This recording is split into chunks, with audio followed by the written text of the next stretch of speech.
Perfect.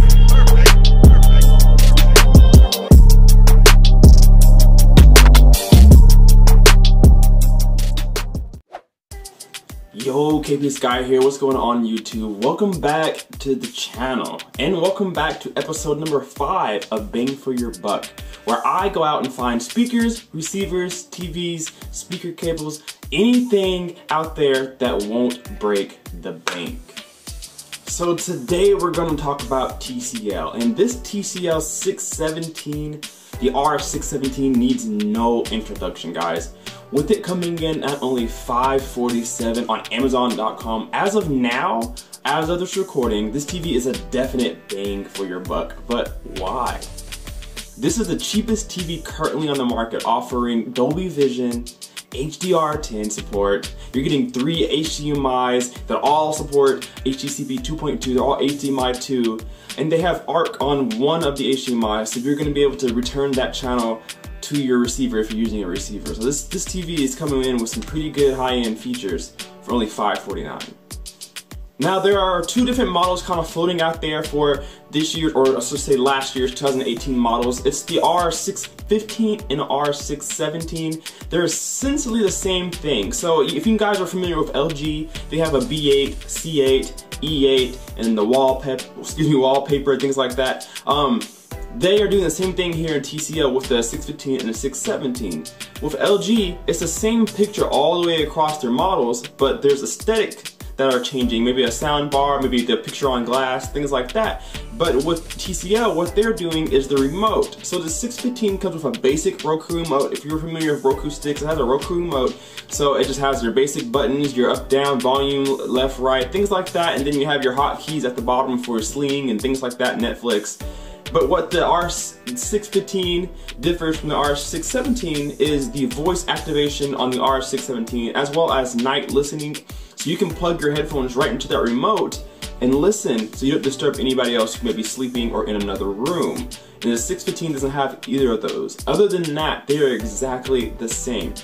So besides the remote being different, everything's going to be the same. Both are about the same sizes, so you can get a 55-inch or a 65-inch, and I believe they may have been announcing a 75-inch, I'm not too sure, but they do have that for you. So anybody who's looking for this TV is going to be able to have, different options. If you need a 55-inch for a smaller bedroom, or you need a 65-inch for a bigger living room, you're covered there. The 615 is only from Best Buy, so if you're looking for the 615 with the basic remote, it's going to be a little bit cheaper, but only Best Buy is going to have those on the market. The 617 can essentially be found anywhere. So if you don't mind paying a little more for that extra features on the remote, the 617 is probably a little bit more accessible. But if you have a Best Buy nearby or bestbuy.com, you can pick up a 615 for about $549 right now.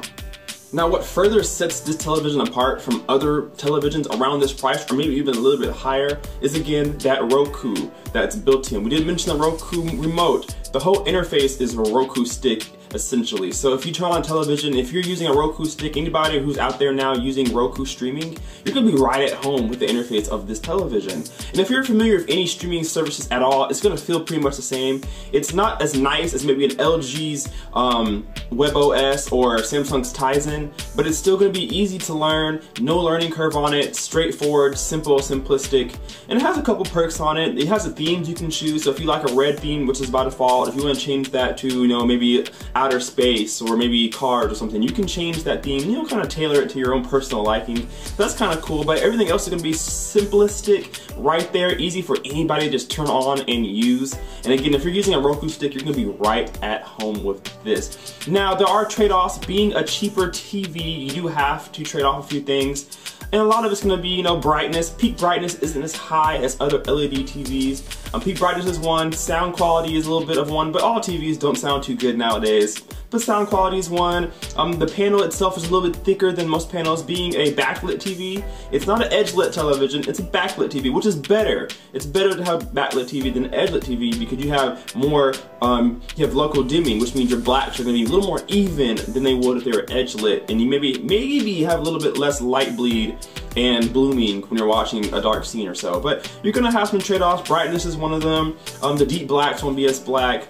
But of course, when you're spending $549, $560 around the area, you can't expect too much out of it. I think they did a really good job. Now, if you guys have been here recently on my channel, you guys know I'm currently building a second sound room, a listening room in my second room there, and I'm completely starting from the ground up. I have a Samsung JS8500 back from 2015 that is completely almost, but not completely, but almost failed on me. So I'm looking for a new television, guys, and I've been actually eyeballing this TV for maybe 3 weeks or so.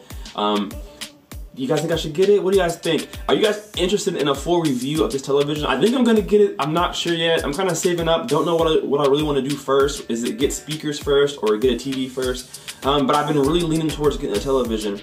But if you guys are really interested in a review of this TV, I might go ahead and grab that just for you guys to review, and I'm probably gonna end up getting it anyway. So guys, leave me a comment down below if I should review this TV or not. What do you think? Let me know down in the comments below. Alright guys, so that's going to do it for episode 6. I know I said episode 5 in the beginning, but this is episode 6, and that's going to do it for this episode. Guys, leave me a comment down below. Are you familiar with TCL? I know they're a newer company and they're taking the world by storm, and they look like they're headed in the right direction. They'll be here for a while. So guys, if you have a TCL TV of any type, let me know down in the comments below what do you think about it, especially if you have a 617 or a 615. That's what I'm really interested in. Let me know what you guys think about that television down below for me and for anybody else who may be looking at this TV. And also let me know if I should get one myself to review. So guys, I appreciate you guys watching. It's been a fun episode. Make sure you're subscribed. Remember, for this challenge this week, we're elbowing our subscribe button. So, you know, knock out that subscribe button for elbow. Hit that like button. Leave me a comment down below. And we'll see you guys in the next video. Kpaceguy out.